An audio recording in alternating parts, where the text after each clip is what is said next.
प्यारे बच्चों नमस्कार। आप जुड़ चुके हैं राकेश कुमार के साथ। आज के सेशन में आपको कक्षा 9 विषय गणित की प्रश्नावली 5.1 का विधिवत हम लोग मिलकर अध्ययन करने वाले हैं। तो चलिए शुरुआत करते हैं। पहला प्रश्न इसमें दिया हुआ है, निम्न प्रश्नों में से कौन सत्य और कौन जो असत्य है कारण भी बताइए। यानी कि आपको जो यहाँ पर सत्य और असत्य लिखना है और साथ में उनका रीजन भी लिखना है, यानी कारण भी लिखना है। पहला प्रश्न दिया हुआ है, एक बिंदु से केवल एक ही रेखा खींची जा सकती है। तो देखिए ये जो आंसर है इसका होगा, ये जो कारण लिखा हुआ है ये गलत है, यानी कि ये असत्य है, असत्य है। क्योंकि एक बिंदु से एक ही रेखा नहीं खींची जा सकती बल्कि अनंत रेखाएं खींची जा सकती हैं। तो यहां हम लिख सकते हैं कारण क्या है, एक बिंदु से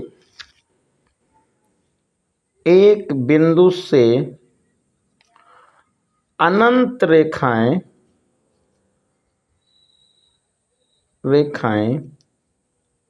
खींची जा सकती हैं। तो इस तरह से ये पहला क्वेश्चन हो गया असत्य।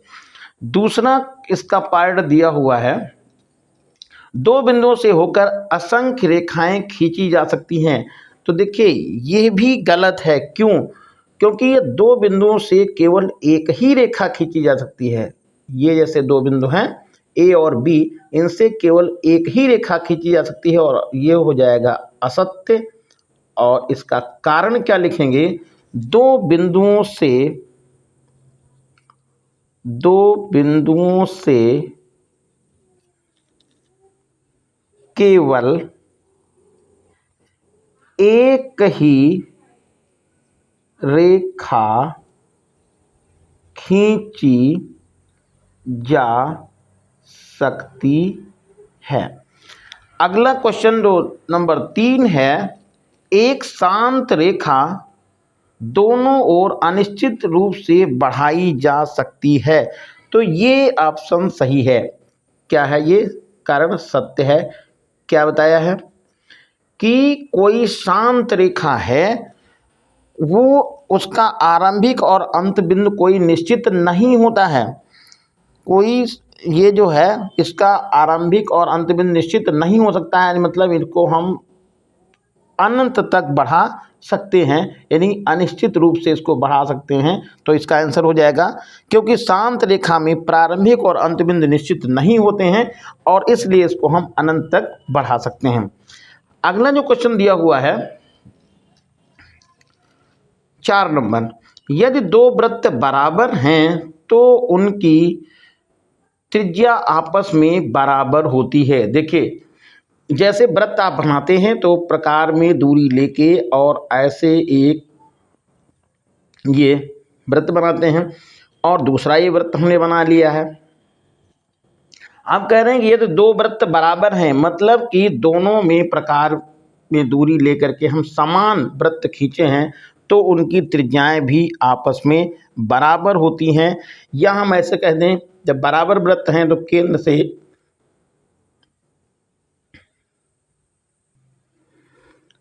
केंद्र से परिधि को मिलाने वाली रेखा जो त्रिज्या कहलाती है, ये दोनों आपस में बराबर होंगी और इसका ऑप्शन सही हो जाएगा। यानी कि जो ये होगा दिया कारण इसका होगा ये सत्य है। और कारण क्या है, क्योंकि अगर दो वृत्त बराबर हैं तो उनके केंद्र और परिधि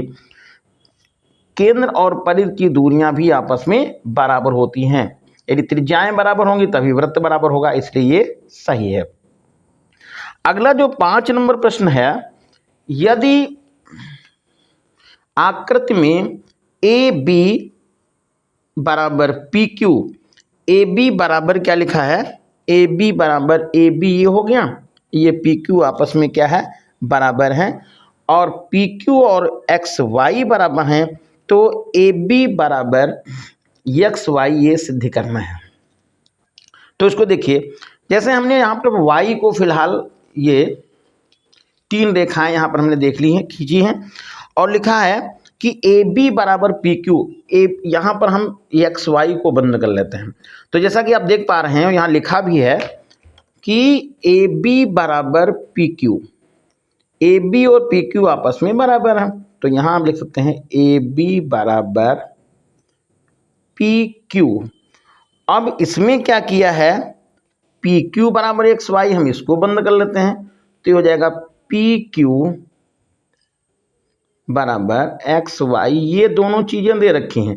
अब आपसे पूछा गया है ए बी और एक्स वाई आपस में बराबर होंगे, तो देखिए यहाँ पर जैसा कि आप देख पा रहे हैं कि ये जो मान है यहाँ पर पी क्यू, इसका पहली वाली जो समीकरण इसको जहाँ मान लें, इसको दूसरी वाली में मान लें, इसका राइट साइड और दूसरी वाली समीकरण का लेफ्ट साइड आपस में बराबर है, इसलिए ये जो यहाँ पर ए बी और एक्स वाई भी आपस में बराबर होगा, और लिख देंगे ए बी बराबर एक्स वाई, ए बी बराबर क्या लिखेंगे, एक्स वाई, और ये आपका जो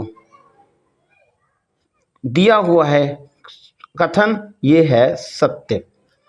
तो शायद आपको पता चल गया होगा भाई। यहाँ पर देखिए ए बी और पी क्यू को हमने बराबर कर दिया, पी क्यू को और एक्स वाई के बराबर कर दिया, तो पी क्यू इधर का राइट साइड और इसका हो जाएगा लेफ्ट साइड, तो इसलिए इसके जो हैं लेफ्ट और राइट साइड आपस में बराबर हो जाएंगे, और पी ए बी बराबर एक्स वाई। अगला क्वेश्चन है निम्न को परिभाषित कीजिए। तो निम्न को परिभाषित करना है, पहले में है समांतर रेखाएं। तो समांतर रेखाएं क्या हैं, अगर दो रेखाएं ऐसी खींची जाएं जिनके बीच की दूरी सब जगह बराबर हो, नियत हो, तो उन्हें हम समांतर रेखाएं कहते हैं। जैसे हमने एक लाइन ये खींच ली है और दूसरी लाइन ये खींच ली है, ये जैसा कि यहाँ पर देख पा रहे हैं कि दोनों रेखाओं के बीच, जैसे इसको हम नाम ए और बी लिख दें और इसको हम सी और डी लिख दें, तो दोनों रेखाओं की सब जगह दूरी आपस में क्या है, बराबर है, और ये आपस में कभी भी मिलेंगी नहीं। ऐसा बोल सकते हैं कि ये समांतर रेखाएं अनंत पर मिलती हैं, तो इस तरह की रेखाओं को क्या कहते हैं, समांतर रेखाएं कहते हैं। तो परिभाषा इसकी क्या हो जाएगी, वैसी दो रेखाएं जो यहाँ हम दो से ज़्यादा भी ले सकते हैं, कि जिनके बीच की दूरी सब जगह क्या होती है, बराबर होती है, उन्हें हम क्या कहते हैं, समांतर रेखाएं कहते हैं। अगला क्वेश्चन क्या है, जो लंब रेखाएं हैं। अगर एक रेखा दूसरी रेखा पर खड़ी हो और कोण बनाए 90 अंश का, जैसे हमने यहाँ पर एक लाइन खींच ली है, ये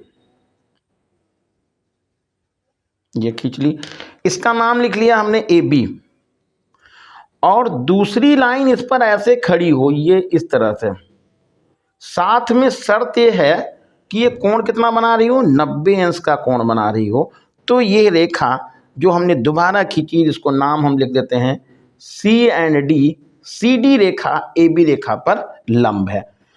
अगला क्या है, रेखाखंड क्या है। जैसे एक सीधी रेखा जो एक बिंदु से दूसरे बिंदु तक खींची जाए, एक सीधी रेखा जो एक बिंदु से दूसरे बिंदु तक खींची जाए, यानी रेखा खंड का मतलब रेखा का पार्ट, हिस्सा, खंड, तो ये कहलाता है रेखा खंड। जैसे ये रेखा थी, इसको हमने क्या किया है, यहाँ पर ए और यहाँ पर बी लिखा है, और इसके बीच की ये दूरी, ये इसे हम क्या कहेंगे, रेखाखंड। तो ऐसे कहेंगे एक सीधी रेखा जो एक बिंदु से दूसरी बिंदु तक खींची जाती है, उसे क्या कहते हैं, रेखाखंड कहते हैं। अगला जो है, वृत्त की त्रिज्या किसे कहते हैं। देखिए ये हो गया वृत्त और ये हो गया केंद्र।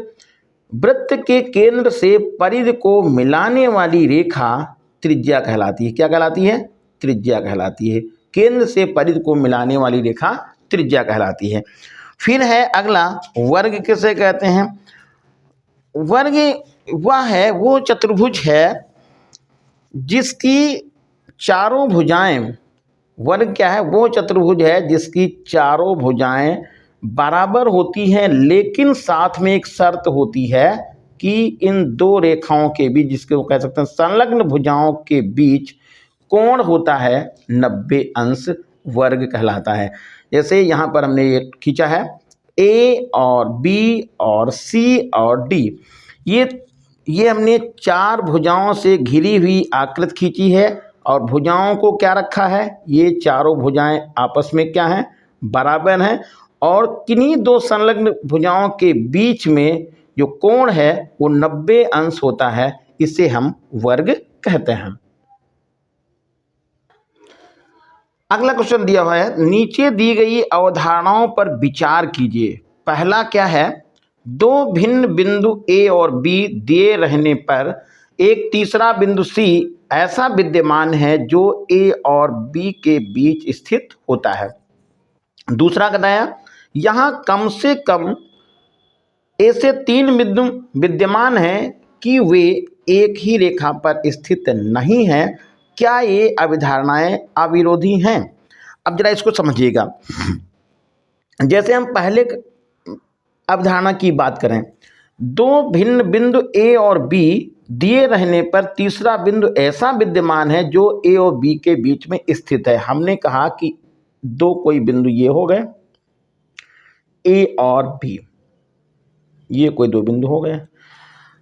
तीसरा बिंदु ऐसा विद्यमान है जो ए और बी के बीच में स्थित है। तो यहां पर हमने जैसे कोई बिंदु दिखा दिया सी, ये बिंदु सी हो गया जो ए और बी के बीच में स्थित है। तो ए और बी के बीच में स्थित है, तो ये पहली कंडीशन होगी, पहली अवधारणा होगी। दूसरी जो अवधारणा ये है, कहा कम से कम ऐसे 3 बिंदु विद्यमान हैं कि वे एक रेखा पर स्थित नहीं है। यानी इन्होंने कहा कि कम से कम 3 बिंदु हैं ऐसे कि वे जो हैं एक रेखा पर नहीं है। तो हमने एक बिंदु यहां मान लिया और एक बिंदु यहां मान लिया, तीसरा बिंदु हमने यहां मान लिया। तो ये दो रेखा, एक रेखा हमने खींची, उस पर 2 बिंदु, यानी कि कम से कम हमने 3 बिंदु लिए। एक बिंदु लिया ए, दूसरा बिंदु लिया बी और तीसरा बिंदु हमने ले लिया सी। और ये एक रेखा पर भी स्थित नहीं है। तो कैसे? क्योंकि एक बिंदु यहाँ हो गया, एक बिंदु यहाँ हो गया, एक बिंदु सी से अलग हो गया। तो ये दोनों जो अवधारणाएं हैं एक दूसरे के अविरोधी नहीं है, क्योंकि पहली अवधारणा में ये बताया गया कि ए और बी बिंदु दिए रहने पर तीसरा बिंदु ऐसा लिया गया जो इनके बीच में स्थित है, जो ए और बी के बीच में स्थित हो गया, ये होगी। फिर कहा कम से कम 3 बिंदु ऐसे हैं जो एक रेखा पर स्थित नहीं है, तो ये भी अवधारणा होगी। इसका मतलब हो गया कि ये दोनों अवधारणाएं एक दूसरे के विरोधी नहीं हैं, दोनों अवधारणाएं एक दूसरे के विरोधी नहीं हैं। अगला क्वेश्चन क्या दिया हुआ है, यदि बिंदुओं ए और बी के बीच सी बिंदु ऐसा है कि ए सी और बी सी आपस में बराबर हैं तो सिद्ध कीजिए ए सी बराबर ए बी अपान 2। अब जरा ध्यान दीजिएगा, जैसे यहां पर हमने ये कहा कि ए और बी के बीच में एक बिंदु सी है, तो यहां पर हमने एक लाइन खींची है, ये लाइन खींची ए बी।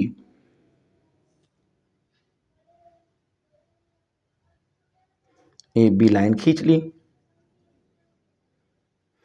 यहां पर कोई बिंदु, यहां पर इन्होंने बताया A B C, A B के बीच एक बिंदु सी ऐसा स्थित है। सी इन्होंने कहा ये बिंदु ऐसा स्थित है कि ए सी और बी सी आपस में बराबर है।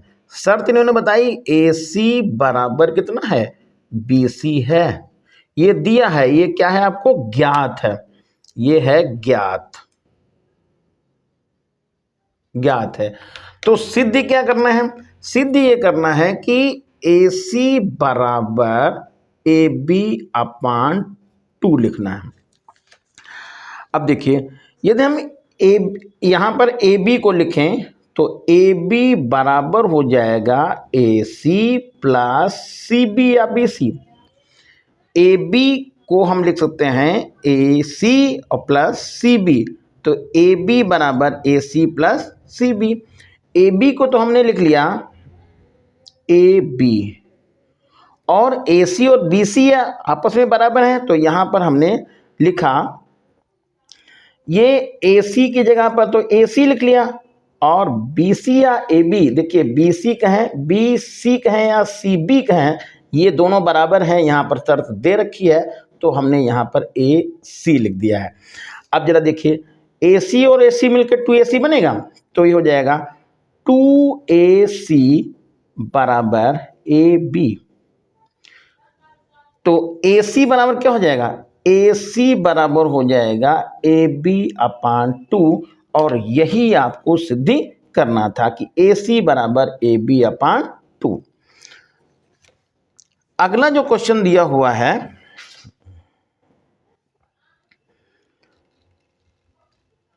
प्रश्न 4 में, जो ये प्रश्न 4 हम पढ़ चुके हैं, C रेखाखंड AB का मध्य बिंदु है, यानी C जो है उस AB का क्या है, मध्य बिंदु कहलाता है। तो सिद्ध कीजिए कि रेखाखंड का एक और केवल एक ही बिंदु मध्य बिंदु होता है। अब समझिए जरा, जैसे यहां पर इन्होंने कहा कि कोई रेखाखंड AB है, ये रेखाखंड AB हो गया, AB, और AB का मध्य बिंदु C कहलाता है। AB का मध्य बिंदु C रेखाखंड का AB का मध्य बिंदु है, यानी ये कहलाता है C किसका, मध्य बिंदु।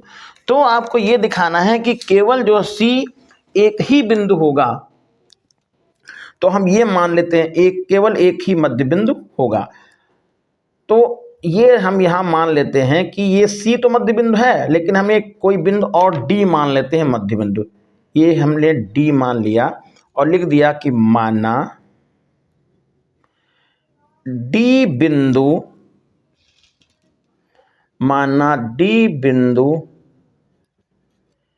AB का मध्य बिंदु है। अब जब मध्य बिंदु होगा तो हम ये कह सकते हैं AD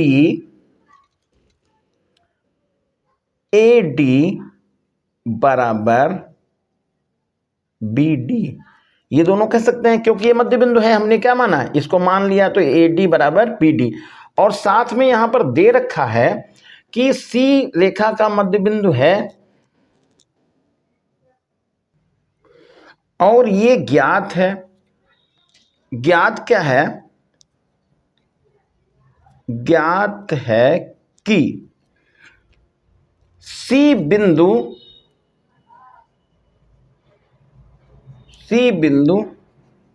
रेखा AB का मध्य बिंदु है। तो जब मध्य बिंदु है तो हम ये भी तो लिख सकते हैं कि AC बराबर BC, AC बराबर BC। तो हम ऐसे भी लिख सकते हैं कि यदि हम ये लिखें कि AD प्लस BD बराबर AB, AD प्लस BD बराबर AB, और ये भी हम लिख सकते हैं AC प्लस BC बराबर AB, AC प्लस BC बराबर AB। तो यहां पर हमने लिख लिया ये AB। अब देखिए यहां पर दोनों साइड जो AB और AB आपस में क्या है, बराबर है। तो जब AB और AB बराबर हैं तो हम ये लिख सकते हैं AD प्लस BD बराबर AC प्लस BC। तो इसका मतलब जो B बिंदु होगा वो ये D बिंदु होगा C पर, अर्थात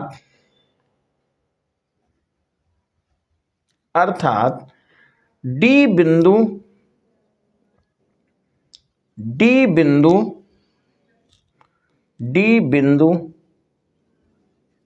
C पर ही होगा, C पर ही होगा।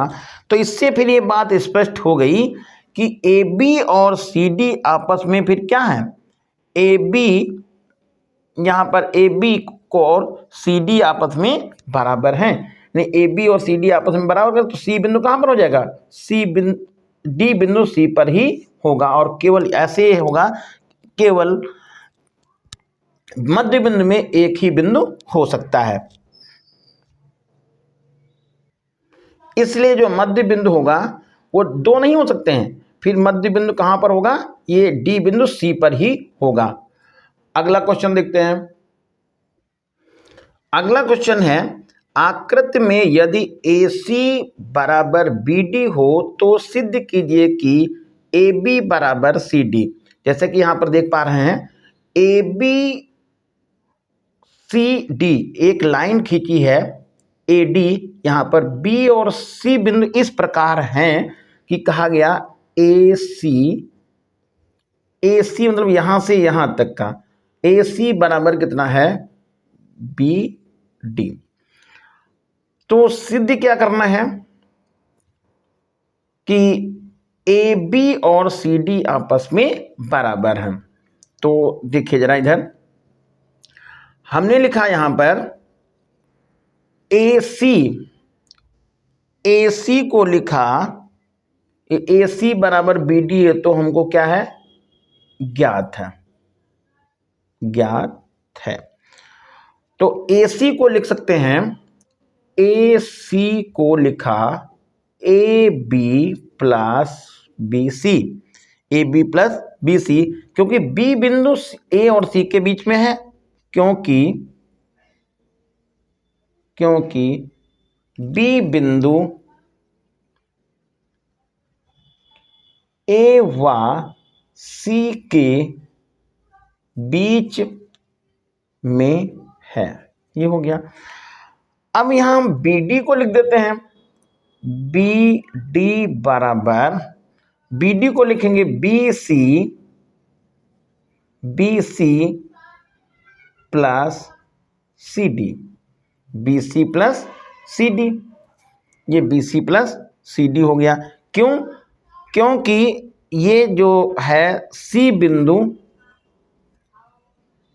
क्योंकि सी बिंदु बी व डी के बीच में है। इसको हम समीकरण नंबर 1 समझ लें और इसको समीकरण नंबर हम 2 समझ लें। तो यहां पर हम ये लिख सकते हैं A B plus B C बराबर हो जाएगा B C plus C D, B C plus C D, क्योंकि इन्होंने पहले से बता रखा है ए सी बराबर बी डी। तो ए सी को हमने क्या लिखा, ए सी ये है और ये बी डी है, तो ए सी और बी डी को दोनों को हमने क्या कर दिया है, ये देखिए आपस में बराबर थे, तो इनके हम राइट साइड केवल बराबर किए हैं। जैसा कि आप यहाँ पर देख पा रहे हैं कि ये बी सी और बी सी तो दोनों में तरफ है, तो चाहे इसको आप हटा दीजिए, तो ये क्या हो जाएगा ए बी बराबर ए बी बराबर सी डी, और यही आपको सिद्ध करना था। 5.2 के क्वेश्चनों को हल करना है। तो इसमें पहला क्वेश्चन है, आप यूक्लिड की 5वीं अवधारणा को किस प्रकार लिखेंगे जिससे कि वह सरलता से समझी जा सके। तो दो रेखाओं को समांतर रेखा कहा जाता है यदि उन दो रेखाओं के बीच की दूरी सदैव नियत रहती है, वे कभी एक दूसरे से नहीं मिलती हैं। तो यूक्लिड की 5वीं अवधारणा को हम कैसे बताएंगे कि दो रेखाएं को हम समांतर, उन्हीं की रेखाओं को समांतर कह सकते हैं जो एक दूसरे से कभी नहीं मिलती हैं, सदैव उनके बीच की दूरी नियत रहती है। जैसे हमने एक लाइन खींच दी, इसका नाम हमने लिख लिया L, और दूसरी लाइन हमने यहाँ पर खींच ली, एक लाइन इसका नाम हमने M लिख दिया है। जैसा कि आप देख पा रहे हैं कि इन दो रेखाओं के बीच की दूरी सब जगह क्या है, यहाँ से यहाँ तक की दूरी को हम देखें तो ये भी D है, और यहाँ से यहाँ तक की दूरी ये भी D है, यानी दोनों बिंदुओं पर दूरी हम L और M के बीच की देख रहे हैं, तो ये आपस में बराबर हैं। और ये कह सकते हैं कि दोनों रेखाएं जब दूरी बराबर हैं तो कभी भी मिलेंगी ही नहीं, और जब कभी मिलेंगी नहीं तो ये रेखाएं परस्पर क्या होती हैं, समांतर होती हैं। अगली जो दूसरी अवधारणा क्या इन्होंने बताई है, क्या यूक्लिड की 5वीं अवधारणा से समांतर रेखाओं के अस्तित्व का औचित्य निर्धारित होता है, स्पष्ट कीजिए। अब यहाँ पर देखिए, जैसे हमने एक की लिखी, एक रेखा खींची हमने L, जैसा कि हम पहले खींचे थे, और एक रेखा हमने क्या खींच दी, ये हमने खींच दी M, ये लाइन हमने खींच दी। अब हमने ये दिखा दिया कि एक तीसरी भुजा हमने यहां पर ऐसे खींची, ये रेखा हमने किसी कौन सी खींच दी, तीसरी रेखा एन खींच दी। अब ये तीसरी रेखा हमने इस प्रकार खींची है कि ये जो कोण दिख रहा है, ये दोनों कोणों का जो है ये दो समकोण हो, इनकी आंतरिक कोणों का योग कितना हो, दो समकोण, ये भी 90 अंश और ये भी 90 अंश हो। तो जब ये ऐसी कोई कंडीशन आएगी कि ये दोनों रेखाएं 90 अंश पर होंगी तो ये कभी भी मिलेंगी नहीं, ये कभी भी नहीं मिलेंगी। अब इस तरह से देखें, यदि हम इसके दूसरी तरफ देख रहे तो इधर भी कोण कितने अंश आएगा, 90 अंश हो जाएगा, इधर भी कितने अंश कोण आ जाएगा, ये भी 90 अंश हो जाएगा। तो ये भी, ये रेखा, इधर की रेखाएं ये नहीं मिलेंगी। तो इससे बात स्पष्ट हो गई कि यदि एक कोई रेखा ये L है, दूसरी रेखा कोई M है, इस पर आपने कोई तीसरी रेखा खींच दी है जिनके अंतः कोणों का मान 90-90 यानी कि इनका योग 180 अंश होगा, इधर का भी मान कितना होगा 180 अंश, यानी दो समकोण होता है, तो ये रेखाएं परस्पर कभी भी मिलेंगी नहीं। और जब मिलेंगी नहीं तो ये रेखाएं क्या हो जाएंगी, परस्पर समांतर हो जाएंगी। ये रेखाएं कौन सी, L और M रेखाएं होंगी, ये रेखाएं परस्पर समांतर होंगी, समांतर होंगी। तो ये सेशन देखिए बहुत ही छोटा था कि इसमें केवल आपको 2 प्रश्न हल करने थे। मिलते हैं अगले सेशन में, धन्यवाद। सेशन शायद उम्मीद है आपकी समझ में आया होगा। प्लीज़ चैनल को शेयर कीजिएगा, सब्सक्राइब कीजिएगा, धन्यवाद।